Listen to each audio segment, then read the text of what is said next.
Yep. I was trying to get Microsoft Edge to work. Well, there's your first problem. Yeah, that was your first mistake. And hello and welcome to the Front Row Movie Reviews, the podcast for people who actually like movies and TV, and Chrome is better than Edge. Obviously. Welcome to Discovering Star Trek, our podcast that goes over every single episode of Star Trek Discovery and probably other stuff once Discovery, goes kaput for a year.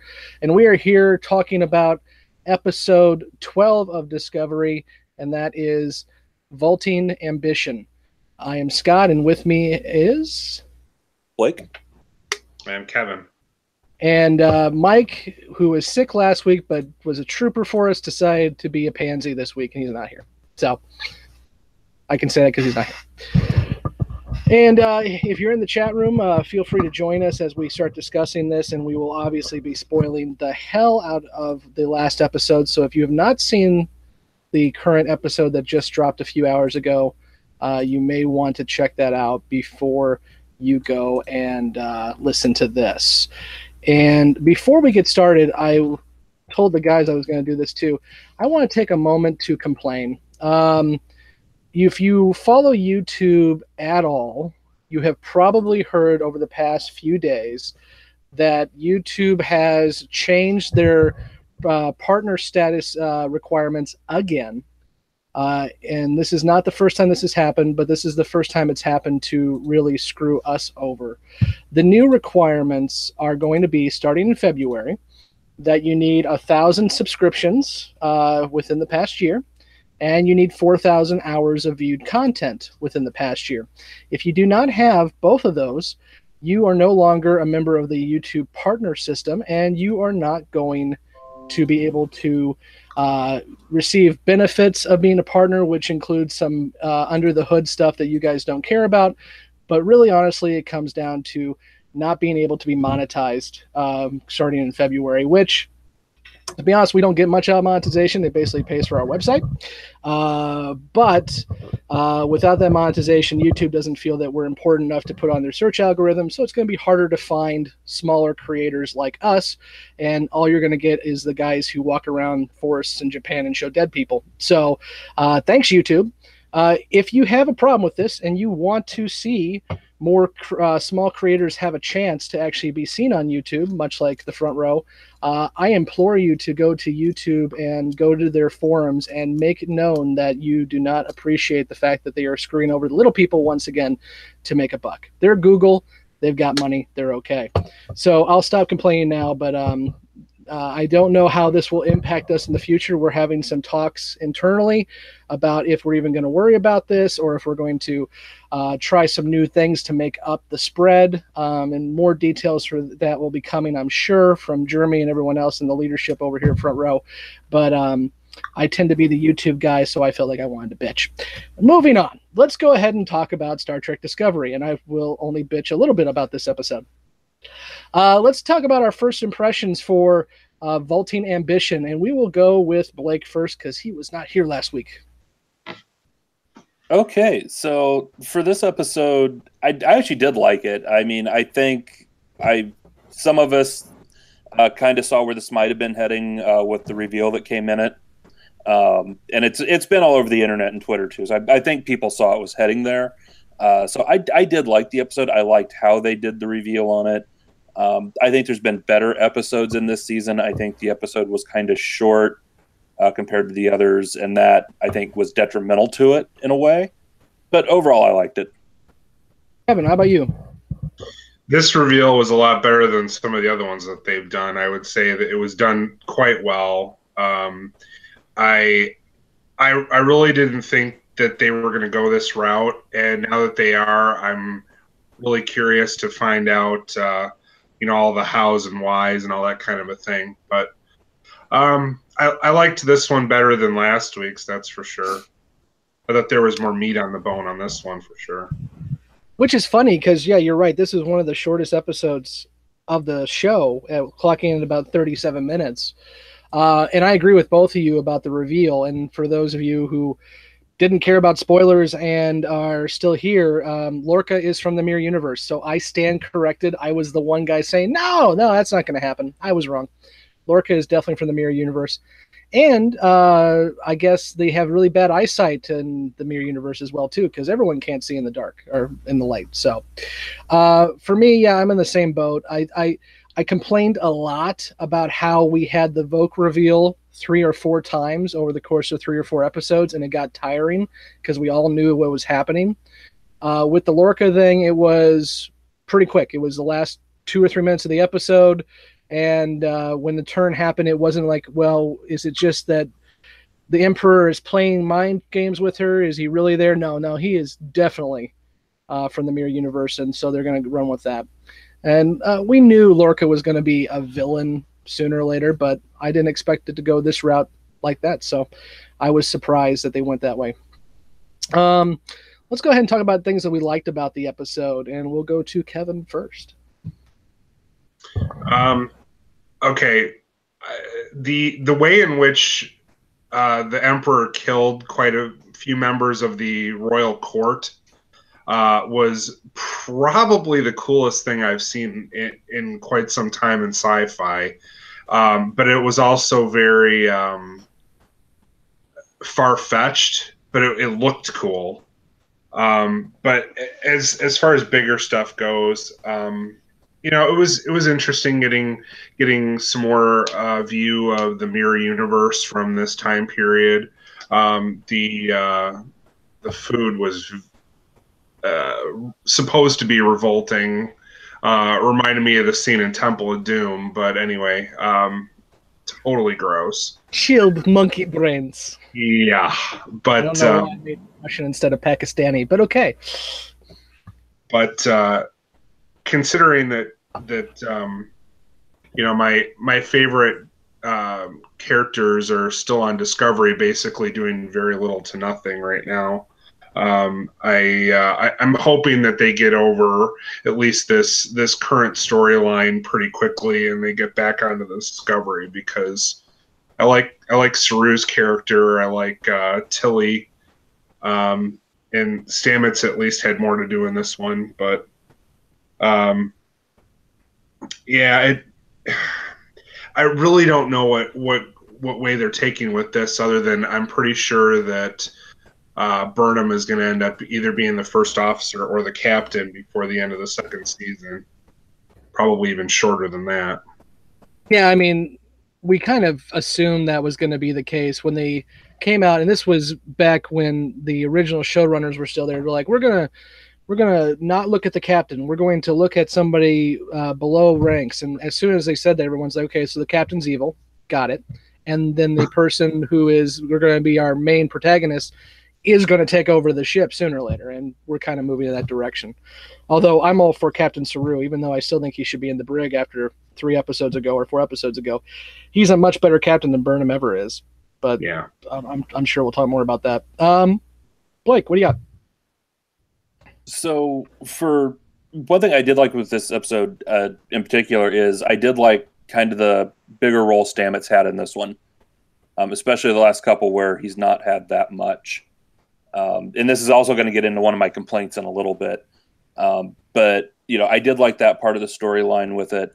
And I also just like the overall where they're moving the story to. I think it still goes back to what we said. I think the writer's room hit a reset. And I think they're trying to clean up the loose ends they had from maybe a storyline that they're just trying to jettison as quickly as possible, which could be some of the whole Klingon thing. I would look when they get back to the main universe, that's probably going to have either been taken care of or something's going to have happened there with that. So if they're kind of cleaning that up, they're trying to get the story more organized, and I'm liking how they're doing it.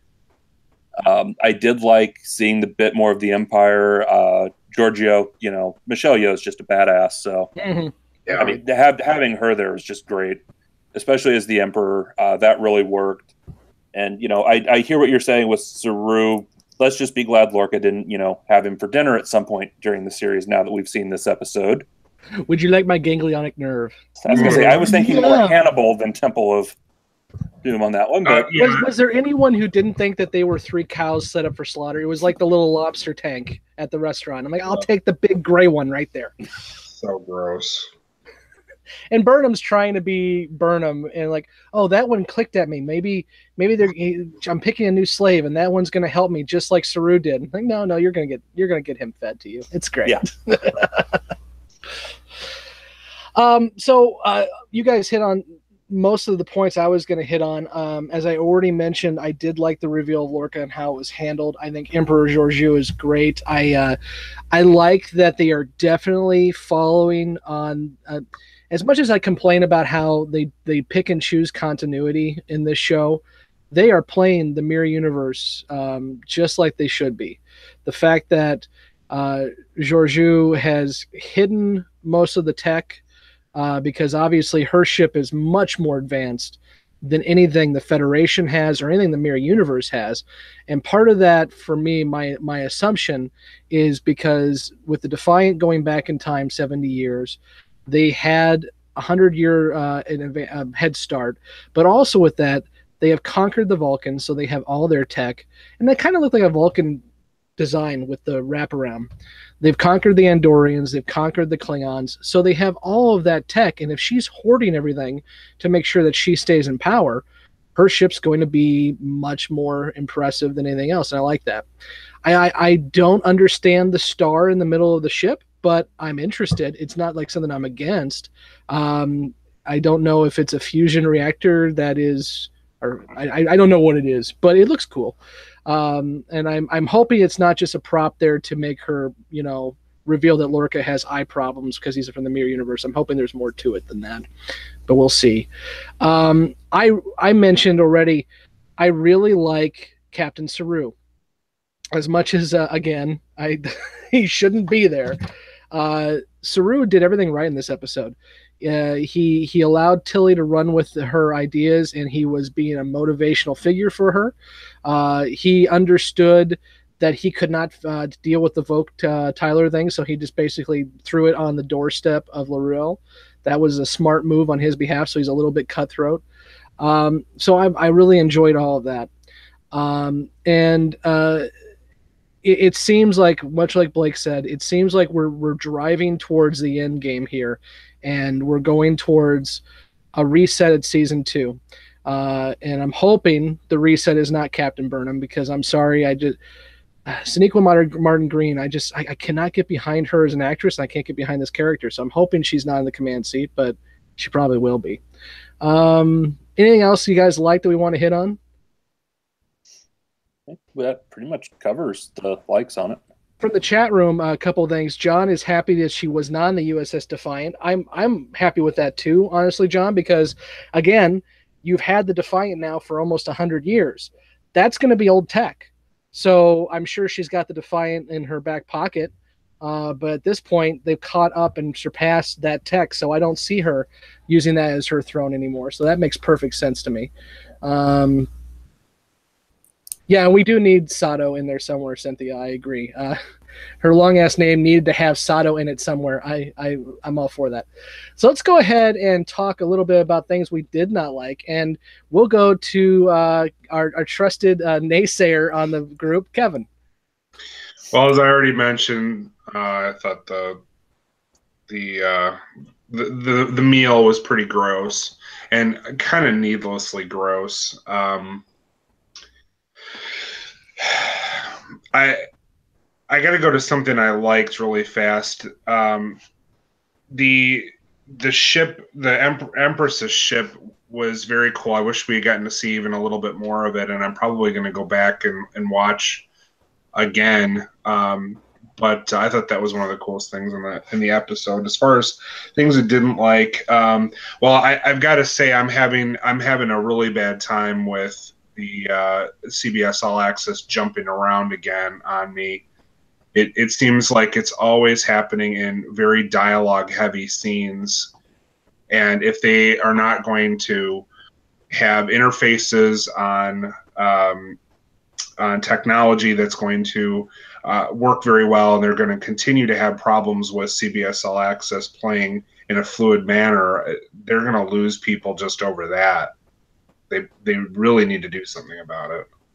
Well, and we've complained about this a lot, and I had my problem was not as bad this week as it was last week in the previous weeks, but when my mind started buffering and getting jerky was right when Voq Tyler was having his brain enema, which was probably one of the worst times to have it because it got confusing to me what was going on. Yeah. I figured out at the end that Voq was dead. I got that because she yelled at Stovacor to let them know he was coming. So I got that, but it was kind of hard to keep track of it because CBS All Access sucks. And you guys, the CBS All Access is claiming that they have made buku bucks off this, so they can probably buy a few more servers. Just saying. Well, I will say on that note, though, and I do think, and I mentioned this in our off this chat, but I wonder how much of that could be platform specific because, I mean, I've been watching it on an Apple TV, and other than that 1 week where like everybody had problems, I've had no streaming issues with it. For the glitching that you guys have experienced. So I don't know, maybe it's a platform issue. I don't know if maybe because I'm running a 4K Apple TV, if they're running their own server for that. Could be. Because I do know All Access on its own has not got a lot of 4K content. So it could be they're running a dedicated server on that for people accessing through that. I don't know. But yeah. I'm running it on a PlayStation 4. And it's been nothing but awful for me. And the interface stinks too. And I'm running Chromecast to my TV, but my internet service is 100 megabits per second, and I have a pretty darn good Wi-Fi. So I should not have a problem, and I do. So there's something. I honestly, as you're probably right on the fact that what you're using may be a difference. But I would be interested to see, and maybe in the chat room some people can tell us too, because Blake, you're on the West Coast, I almost think you have less latency. So that may be a thing too. If we're feeding from the Midwest and Kevin's almost closer to the East Coast, we may be having that problem just because we're farther away. I don't know. I still think you're making millions of dollars off subscribers every single week. You can buy better servers. Blake, what do you got? So for kind of diddling, and I touched on this a bit with the Stamets, but I really liked seeing a bigger Stamets role in this one because Anthony Rapp is a good actor. And, I kind of feel he's been wasted up until now a little bit. But seeing in this episode the storyline, I think they could have added that time back in that they took off this episode and expanded on that and gave us a little bit more focus on Stamets and his little, mushroom high coma thing. So there could have been more time there, maybe some more explanation, some more exploration of that without just, okay, he's there, he's with his mirror self. Now he's talking to his dead partner who's telling him to listen to the music and wake up. So I think they could have put, an extra 10 to 15 minutes back into the episode. Yeah. And expanded on that. So that's probably my biggest complaint with the episode would be that. This probably could... Oh, I'm sorry. Go ahead. And then I was going to say, I was not, as many jokes as, I think we've made about, I was not a fan of the dinner scene. I don't think it served a purpose. I don't think we needed it to know how bad the people in the mirror universe were. So I don't think that was needed. And again, that time could have been better used developing stronger storyline points for other cast and other characters. Yeah, and I agree with that 100%. Yeah, I agree with that, and that kind of hits on one of my biggest complaints. But the one thing I missed on our things we liked about the episode is I like as much as I still think the Spore Drive is stupid and it's going to get all negated here in 3 episodes anyway.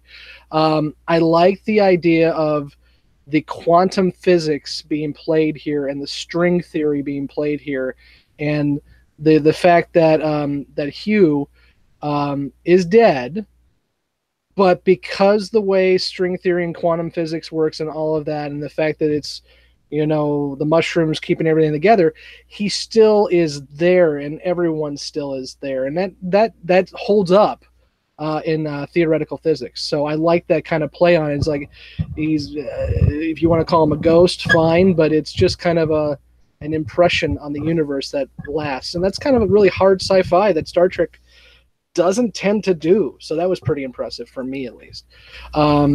In terms of the things I didn't like, my biggest complaint on this episode, you guys hit on a couple things already, as always. I think the eating the Keplians or Calpians was just kind of a waste. My biggest complaint, though, is they are harping on this, and they did this a couple times last episode too, especially when Saru pointed out that we don't kill prisoners to Tyler last week. They're really hitting on the whole idea that the Federation and Starfleet and the human race in our prime universe is good, and we have learned and we have evolved to a point where we are better than our nature, and we work towards building diversity and work towards advancing everybody, which is what Star Trek is. And I love that they're hitting on that. The problem is you haven't shown me that with the Discovery crew. Maybe a little bit with Tilly, maybe a little bit with Stamets, maybe a little bit with Saru, but everything else you have given me characters that I despise. And now I know Lorca now, the reason why I despise him is because he wasn't supposed to be there anyway. I get that. But you need to, if you're going to hit on the whole, the human race is advanced now and we are better for it, you need to show me that, not just by giving me the dichotomy of the mirror universe. You need to give me the characters doing that. And even in the darkest times of Star Trek, in terms of dark thematics, we got that in other shows, and I just have not seen that here. And the showrunners have said we're going to be more Star Trek-y in season 2, and I think that's what they're referring to, and the fact that we need to have more optimism in this show. If you want dark, depressing sci-fi, there's plenty out there for you to choose from. But with Star Trek, it's supposed to be an optimistic view of the future, and I haven't seen that yet. So that's my biggest complaint. That's why I've been saying all season this doesn't feel like Star Trek to me. Mm-hmm. It does not feel like a Star Trek show. It seems like they really wanted to try something new and different. You know what? Then make your own damn show. Yeah. That's not what Gene Roddenberry had in mind when he created this show. And not even Gene Roddenberry. Rick Berman, as much as I don't really like him as a person, he took that torch and ran with it. Everything else was, if Gene's vision's not upheld, we're not going to do it. Even with Deep Space Nine, the vision was still there. I mean, they played with it a lot, and that's why I love Deep Space Nine.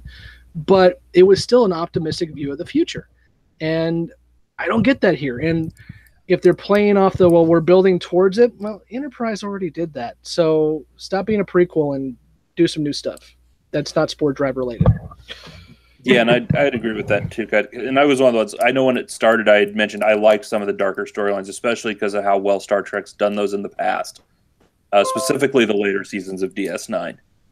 But you're right; there was always that redeeming quality to them, and I think there's glimmers of that here that we've had at various pieces, but it's not coherent. Yeah, and I think they are wasting that. That's where I think, again, with the Stamets thing, they could have really played into that and tried to do some of that, but... Well, and the relationship between Stamets and, I forgot his last name, but his first name's Hugh, that was what I want in Star Trek. Not only the really liberal fact that there was two men having a real honest-to-God relationship, which I'm completely happy with, but the interaction there, that was Star Trek and what Star Trek should be, and we don't get enough of that. So I completely agree with you there.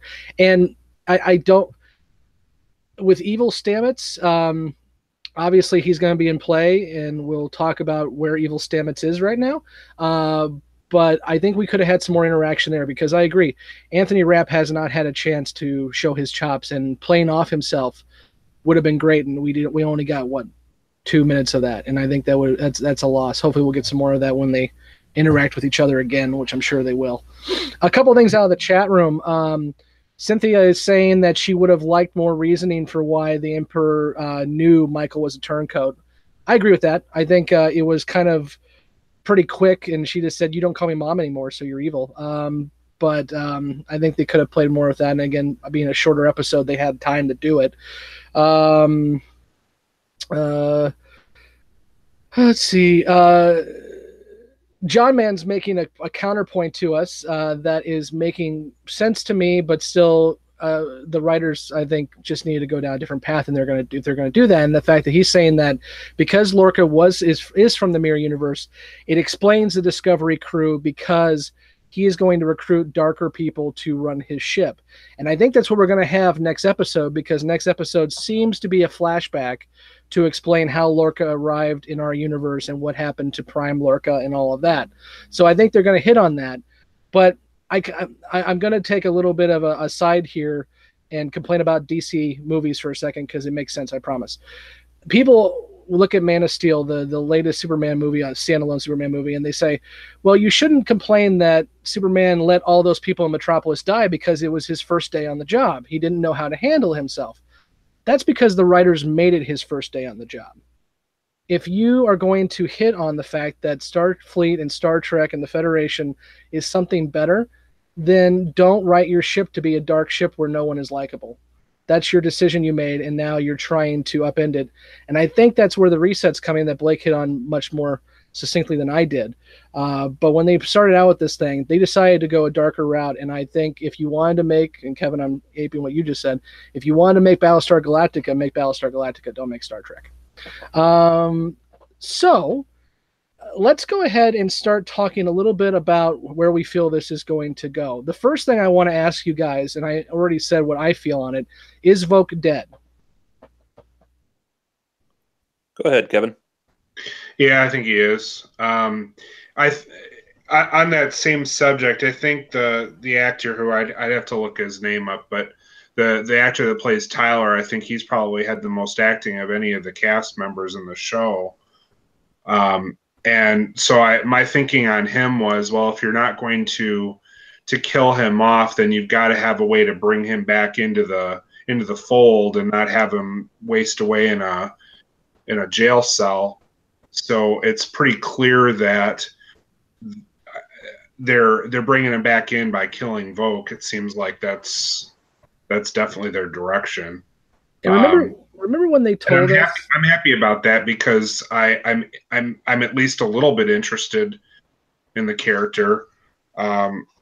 It does humanize Burnham a little bit, and it is an interesting storyline, hopefully, that they'll continue with. But yeah, I think he's gone. What do you think, Blake? I'm not certain he's gone fully. I hope he is. I hope they kind of just did away with that part. But given some of what the writers have done on the show, I'm not entirely convinced that's what they did. Yeah. And I'm still a little confused. And again, this may be because CBS All Access was really jacking with me right at that moment. But we were told in the previous couple episodes that he was mutilated in order to make him look more human. He was shrunk, his bones were shifted and reorganized, his everything was done. But this episode told us that really Tyler's body was used and Voq's consciousness was moved into him. And that's what I saw at the end on the operating table, was she wasn't changing his physical form, she was zapping his brain. So did I miss something when my CBS decided to stutter, or am I not really? And I should have added that into my complaints, because that was another one. The whole thing with, Voq Tyler seemed a little bit repetitive of the whole Vulcan, Katra, McCoy, Spock, shared consciousness thing. And it just seemed kind of like a really poorly done redo of that. Because you're right, in the past episodes, they had mentioned specifically that, his bones had been crushed and realigned and reformed, that there was scar tissue around all of the major organs and all of this stuff, leading to, thoughts of major physical trauma. And even this episode, she sort of mentioned, they found his body at the Battle of Binary Stars, but they did all this other stuff. And then it turned out at the end, all she did was, use, fancy press-on fingernails and, shoot lightning into his head. So, really come to the dark side. Yes. Yeah, I really Force lightning has now showed up in Star Trek. So I really don't know if they just changed their mind, if they truly have no damn clue what they're doing there. But I don't, and that's kind of why I feel it's not over there. Yeah, and I can see that. And in the chat, Cynthia says, "I interesting that L'Rell killed Voq and not Tyler's personality. Do we really know she did? I mean, again, the only thing I got going with me that think that Voq is dead is that she notified Stovacor he was coming. But if you are not a huge Star Trek geek, you don't know that. Well, and I will say earlier in an episode, she did say her house was, like the one Masters of Deception and everything. Yeah, So so she could be lying. she could be lying. But I don't understand. I don't, because we already have in canon again, and everyone's going to hate me for saying canon. I'm sorry, but Arnie Darvin from Trouble with Tribbles and then Trials and Tribulations is a Klingon spy, and he was surgically altered to look human, and the whole idea was he couldn't be made to look Klingon again when it was all said and done, so he was stuck being a human for the rest of his life. I don't understand why we had to change that up now, even when they were trying to do that earlier. So it confuses me. Yeah. So another thing is, I want to know where Stamets is and where Evil Stamets is. Did anyone else get the impression that our Stamets is on the ISS, or was that just me? Okay, seriously, when did Evil Stamets show up? Was it last week or was it before then? Well, he showed up in the mirror last fall, like episode 4 or 5. Yeah. That's when he started communicating with our Stamets. I'm gonna have to go back and look at that because I remember you guys talking about it last week, and I was gonna ask somebody about it, and then we started talking about other stuff. But I'm gonna have to go back and look at that. Yeah, because he showed up in that mirror when the first scene when Stamets and Culber were having the night, brushing their teeth and whatever, and then they turned to go to bed, and Stamets stayed in the mirror even though he walked off screen. Well, and they answered that. I think they actually gave us that. It wasn't this impressionistic art form there. It was that version of Stamets was playing around in the multiverse and was trying to make contact. So that's why he was in a reflection. So that actually makes sense to me now, where it didn't before. But I just got the impression, and I don't know if they were trying to do that or if it was just me, but it seemed too easy that the two Stametses got back to their right bodies and everything was fine. I think the way they were playing that, it's like they switched bodies. But again, I just may be grasping at straws here. And I may be because no one else is responding. So sounds like I am. No, you could be right. I mean, these writers have shown, if they've shown any proclivity, it's definitely been for, oh no, we're gonna switch it up on you. Oh well, that was kind Find of the ball. Where is the ball? Yeah. All right, but in a very predictable way in a lot of instances. Well, we are 3 episodes away from the end of this sucker for this season. So let's talk a little bit more about our individual ideas of where this thing's going to go. I already mentioned it looks like, based on the title, which is what's past is prologue, is going to be a flashback episode to kind of get us up to speed on why Lorca is there and what's happening. So let's talk about predictions for the next 3 episodes. And the next 3 episodes are What's Past is Prologue, The War Without, The War Within, and Will You Take My Hand, which will be the season finale. So, Blake, what other kind of predictions you got? So I agree with you. I think next week is going to be kind of that flashback episode, at least in part, to explain how Lorca got back. And I think there's going to be some really poorly acted realization on Burnham of there's another way to get back if Lorca did it without the Discovery or without Defiant. So I think there's going to be a thing there about trying to figure out how did Lorca get from the mirror universe to. So I think that's going to play out into some of this. War Without, War Within. I'm hoping what I'd like to see there is the 2 Stamets. Mm-hmm. Try and figure out the whole mycelium network, whatever Evil Stamets allegedly has done to that, and figuring out what the fix for that looks like. And then I think the end, that last episode is going to be when they get home. And that, I think that's, as much as I agree, I'd like to see Captain Saru. I think that's going to be the episode, the great big redemption episode for Burnham. Probably. Yay, Burnham redemptions. That she didn't say I was thrilled with it. I just that's what I think is going to happen for clarity. Yay. What do you got? She won't actually look excited about it, so if that helps. That if there's ever a description of dead eyes, she's got it. I'm shocked. I'm emotional. I'm amazed. And yes, you can tell me, well, she was raised a Vulcan. She did the same damn thing on Walking Dead. This is the Yeah, but at actress. least here there's an excuse. The excuse in Walking Dead was she was a poorly written character. Yeah. Yeah, and I've never seen Walking Dead, so this is my first exposure to her work in front of the camera. But I can't say as I'm terribly impressed. But again, not having seen Walking Dead, I've got to blame the writers, which has been the serious whipping boy for me for the entire season. She can play a really good gag reflex. She did that well. She looked like she puked in her mouth. I've had a gag reflex all season. Oh, sorry. Yeah. Wow. Kevin, what kind of predictions you got, if any? I really hope Saru ends up being captain, because any other way is just probably going to annoy me. But I'm not good at predictions. What you guys said sounds really good. That is the one thing, and I know they're not going to do it because they don't have the cojones to do it. But we've always had we had obviously 2 white captains. We've had a black captain. We've had a female captain. Then we had another white guy. An alien captain's never been done in Star Trek. I think it would be interesting to do that. I still think Burnham's going to be captain at the end of the day, but it would be nice to see Saru's captain, as long as he doesn't go, homicidal and all that again. But and also I just like that character. I mean, he's an interesting character. I like how they've played it, and I would like to see more of him. And I think in a leadership role, and the way he's been kind of learning as he goes, and we saw that, like 3 or 4 episodes in, when he took command the last time, and he was trying to figure out what a good leader is, and then he realizes at the end, that's going to tell me nothing. I know what I did wrong. I got to learn from that. And he's learning from it, and he's becoming a better leader.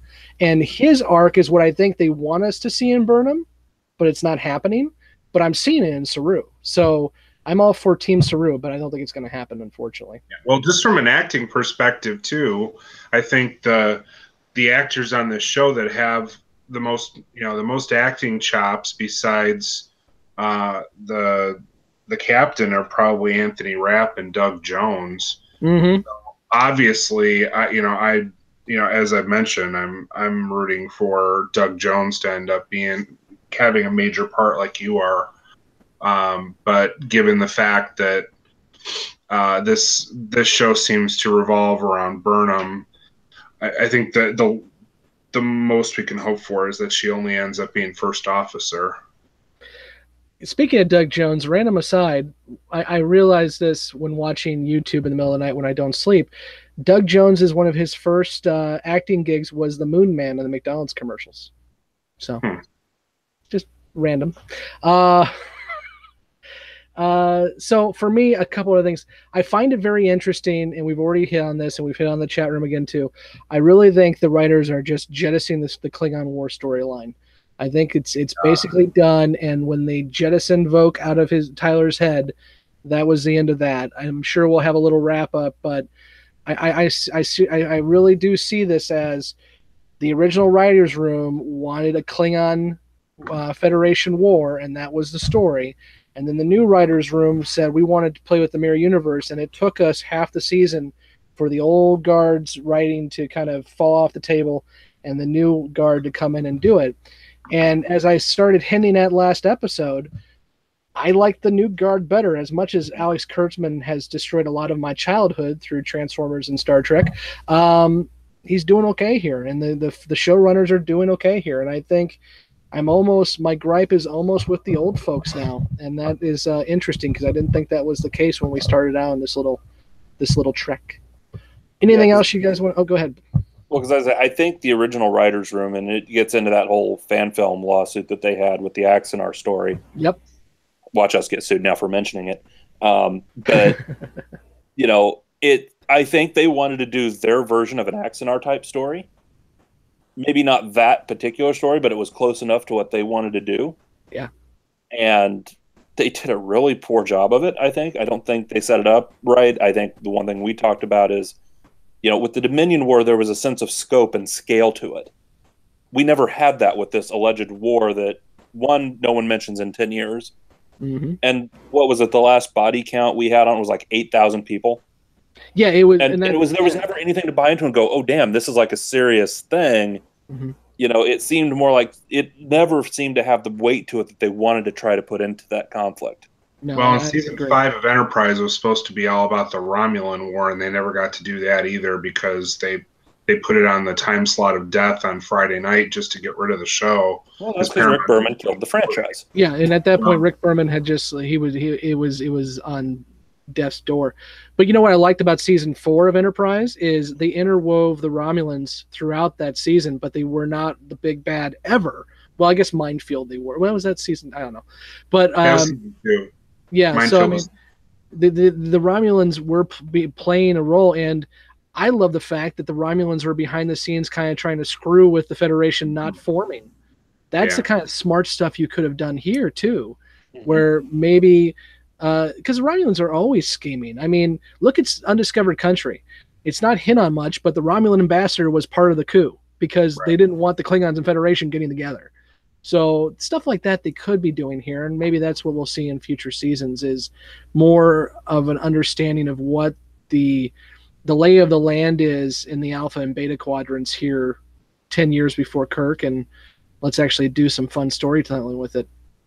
The other thing I wanted to hit on with my prediction side of things is I still am kind of leaning towards the idea that this is the start of a mirror universe invasion, or at least trying to. As much as Georgiou knows about the Federation and is not just like, oh, it's that thing where we got the Defiant from. She has learned everything about these folks. And when they started talking about the mirror universe's relationship to the Prime universe, she killed everyone in the room because she wants no one to know about this. So I wouldn't be surprised if Lorca and Georgiou are working together on this. And he was the spearhead of invasion, and we're moving towards that. But we'll see. I was wrong before. I will probably be wrong again. Let's see. Creeper also asked, I wonder if they ever mentioned the black badges again. I'm going to say no. I think, again, that was from the original writer's room, and I think it's gone. Although, now that I said that, next week's going to be a flashback episode, so maybe it will be. We'll see. Well, and I will say, I did notice on the on kind of the backup, I think it was the start of this episode, or maybe last week, was when they were going through and doing the switch over to make the Discovery look like the ISS Discovery, and they had the tray of badges. There was one of those black badges on the tray when they were swapping out those for the ISS badges. So maybe it's just, I agree that I think the original writer's room had a meaning for it, but I think now it might just be, an enlisted badge or some type of... Yeah. It was probably Section 31, and now it's going to be hand-wavy, they were the Makos or something. Yeah. Just get it off the table, which I'm fine with because, again, I have been more happy with the second part of season 1 than I have been with the first half of season 1. So whatever they're doing, get the hell out of the mirror universe as soon as possible because it's going to get tiring really quick, as I've already said, but you're moving in the right direction. So keep it up. Kevin disagrees, but I think so. Well, anything but the Klingon storyline, and I mean anything but the Klingon storyline. There is nothing about the redesign of the Klingons. There's nothing about the stupid makeup. We've all talked about it before, but it's awful. Well, I have a friend of mine who is watching Deep Space Nine for the first time because I forced her to, and she mentioned because the Lursa and B'Etor show up almost immediately in season 1. I think it's like episode 4 or 5, and she points out, because she's never watched Star Trek before ever. But she's watched Discovery, and she's like, the female Klingons from Deep Space Nine, which is 25 years old, look better than L'Rell. And I agree with that. I mean, if it ain't broke, don't fix it. And I think they done broke it. So let's go ahead. That goes to what we've said before. Is I think if they would have said that was any other race, it was a new race, they could have done the same makeuping, same job, made it a different race other than Klingons, which are established, and we would have no problem with it. Absolutely. Same thing with the Spore Drive. Call it transwarp. You could do the exact same thing. You wouldn't have the mushrooms, but you could still make it quantum. You can still make it, metaphysical in the terms of what they're doing with this. You can do all of that. Just don't throw something in there that we know is not going to be there in 10 years. Well, you're just going to have to make a very believable way to make it a completely dead technology, and you're going to have to convince. You're going to have to convince 2, 3, 4 of us that are part of this review group that, oh yeah, we had this plan all along, and oh yeah, this is a great way to prove that it's never going to be a technology that's worth pursuing for anybody else. I think the writing on the wall is there for that, though. I think what it's going to be is, oh crap, this opens the door to this mirror universe. Let's not play with this anymore. Along with that, too, I think they're going with the speed limit episode in TNG, which wasn't a very good episode, and they ignored it after the fact.